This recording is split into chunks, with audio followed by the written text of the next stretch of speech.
Wednesday night dynamite, baby. Great night.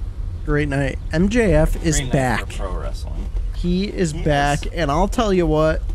Thank God he's back, because Dynamite was good, and they were going bananas. Yeah, started off right with MJF coming out, does a promo, does a very good promo, mind you. Basically just like, oh, I'm putting the locker room on notice, I'm back, I'm not here to fuck around, and all this stuff.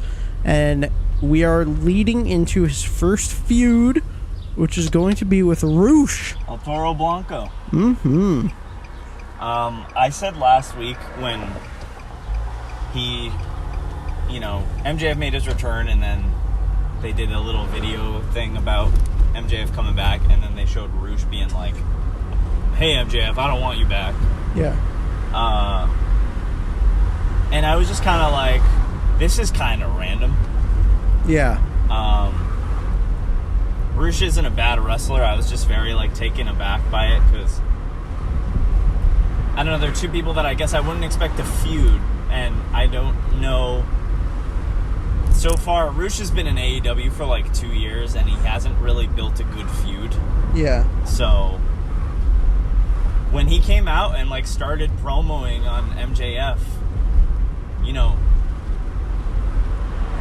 considerably he can speak pretty good English, which surprised me, because he hasn't promoted a lot, so I haven't really seen what he's capable of. But I don't know, he was saying some stuff, and it felt believable to me at least. And then MJF was kind of doing it's so funny because MJF's character is such a shitbag. Yeah. And you would think to lean more, well, obviously you can't do that, but to lean more into it, you'd think he'd be a little more racist, I guess.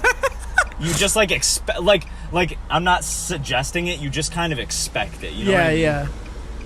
But he also very much goes on record on TV, on promos, and is I don't fuck with pedophiles, I don't fuck with anti-Semites, and I don't fuck with racism. Yeah. But then you'll see him feud with Roosh, and he'll be sorry bud, I had a little trouble understanding you there, but it's not your fault, and then, or when he was with Takeshita doing a rivalry, he was I'm sorry, is your name Taka Shida?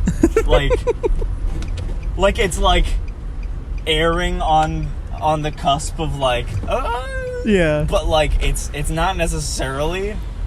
And I won't go as far to say it's too dodgy. I think I don't know.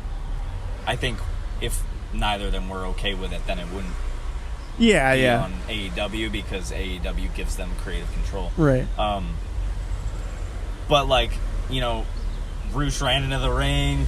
They started scrapping. Security started breaking them up. Chris Daniels is part of that now, trying to break them up and shit. And then, they get taken apart, and then they just start wailing on each other again, and it's the crowd's going wild. It was a good segment, and I think they'll put on a good match, and I don't know when it's gonna be. Did we find that out? I believe at Forbidden Door. They have a month to build. So yeah, well, that's what I'm wondering. It was good on Wednesday. How will they continue? Yeah, right. I'll be interested in seeing that.